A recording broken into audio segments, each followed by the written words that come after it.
सकाळचे झालेत 7:42 आणि मी दादरवरती पोचलेलो आहे. Sorry. So good morning from Mumbai. सध्या टेन्शनमध्ये आहे मी, त्याच्यामुळे काय बोलतोय मला समजत नाही, कारण की 7:45 झालेले आहेत. सध्या दादरवर आहे आणि मला पोचायचं आहे Chhatrapati Shri Shivaji Maharaj terminus, last stop माझा. आणि तिथून मला नाशिकसाठी ट्रेन आहे जी 8:25ला आहे. आणि आता 7:45 झालेत ऑलरेडी. तो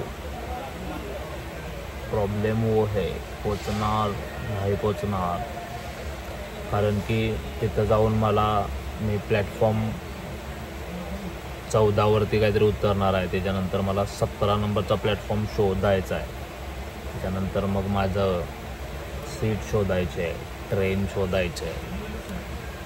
सो लेट्स सी काय होते का बघू का.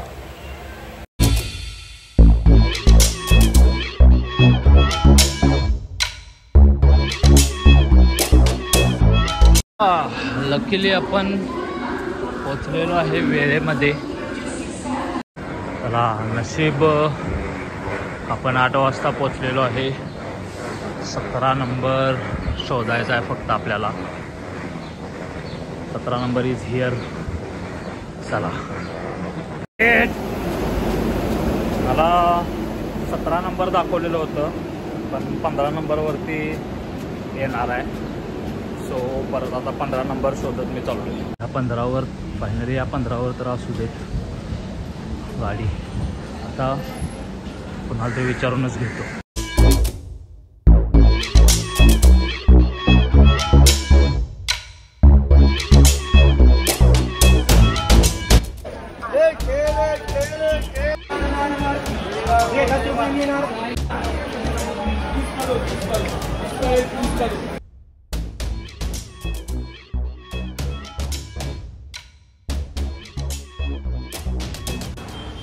हे आहे या नाशिक दौऱ्यामध्ये भेटलेलं मला दी बेस्ट ठिकाण. पॉकेट फ्रेंडली तर आहेच, पण चव हा. हे जे सगळे फूड आयटम्स आहेत हे खूप टेस्टी आहेत. म्हणजे एवढे टेस्टी आहेत की मी 4 दिवस कमीत कमी 1 वेळा तरी, आणि कधी कधी तरी सकाळ संध्याकाळी 2 वेळा हेच खात होतो. एवढे भारी, एवढे टेस्टी आहेत. कधी जात आहे नाशिकला तर मस्ट रेकमेंडेड आहे. आणि ही भेळ, कढी भेळ म्हणजे सगळ्यात फेवरेट आहे. मॅक्सिमम मी हीच खाल्ली. नाशिकला कधी जात आहे तर इथला अनुभव हा मस्ट आहे, म्हणजे इथं गेलंच पाहिजे.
जे अनादि निश्चळ सकल गंधा माझी निर्मळ.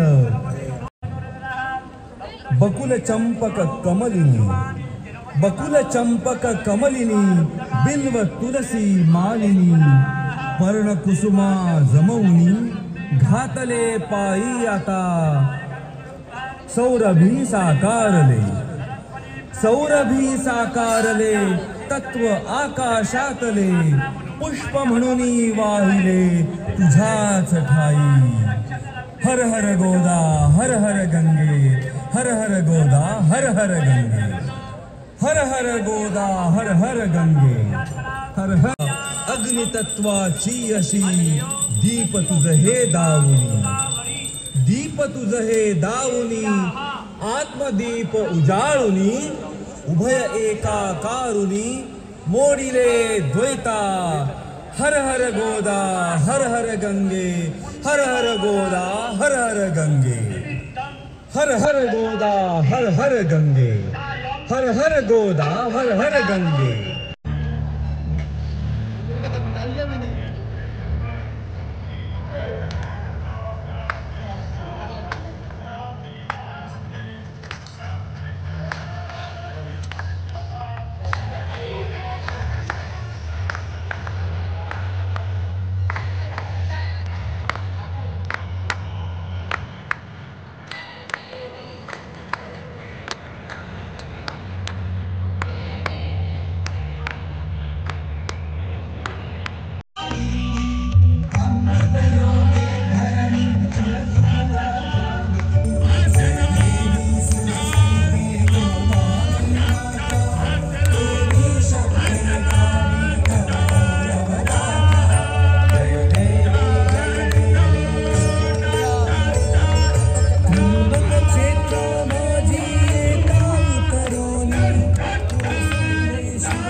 सध्या मी आहे नाशिकच्या गोदावरी नदीकाठी आणि भरपूर ऐकलं होतं गोदावरी नदीच्या आरतीबद्दल आणि आज हे अनुभवण्याचा वेळ आला आणि बेस्ट खूप भारी आहे। त्र्यंबके गौरी या ठिकाणी आहे। आजच्या दिवसाचा तसा हाच माझा प्लॅन होता की काल रात्रभर ट्रॅव्हलिंग झालेलं त्याच्यामुळं आज दिवसभर रेस्ट आणि त्याच्यानंतर मी ही आरती केलेली आहे। आता मस्त रेस्ट। चला आज आपण चाललोय 12 ज्योतिर्लिंगांपैकी एक ज्योतिर्लिंग म्हणजेच श्री त्र्यंबकेश्वर। 10व्या शतकातील शिलाहार राजा झंस याने गोदावरी ते भीमा नद्या दरम्यान 12 नद्यांच्या उगमस्थळी एकूण 12 शिवालये बांधली, त्यापैकी हे एक शिवालय आहे। त्र्यंबकेश्वर शिवालय जवळ इथे गोदावरी नदीचा उगम होतो।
त्र्यंबकेश्वर मंदिराच्या चारही बाजूने संपूर्ण कोट बांधलेला आहे.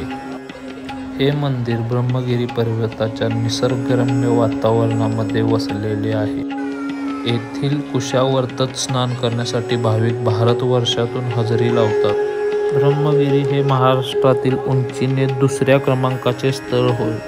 त्यामुळे इथे हा जो पाऊस आहे तो खूप मोठ्या प्रमाणामध्ये होतो. म्हणजे माझ्या तर या ट्रिपमध्ये पावसाने मला भरपूर त्रास दिला. त्याच्यामुळं मला जास्त फिरावंसं असं पण काही वाटलं नाही आणि तेवढं माझे फिरण्याचं प्रमाण झालंही नाही. आणि इथेच मी पाठीमागे येण्याचा निर्णय घेतला, कारण की सलग 5 दिवस हा पाऊस चालूच होता. अशाच काही युनिक आणि चांगल्या व्हिडिओजसाठी चॅनल आपलं सबस्क्राईब करा, लाईक आणि शेअर नक्कीच करा आणि थोडाफार जो सपोर्ट मला हवा आहे तो तुम्ही द्या. भेटू अशाच पुढच्या व्हिडिओमध्ये.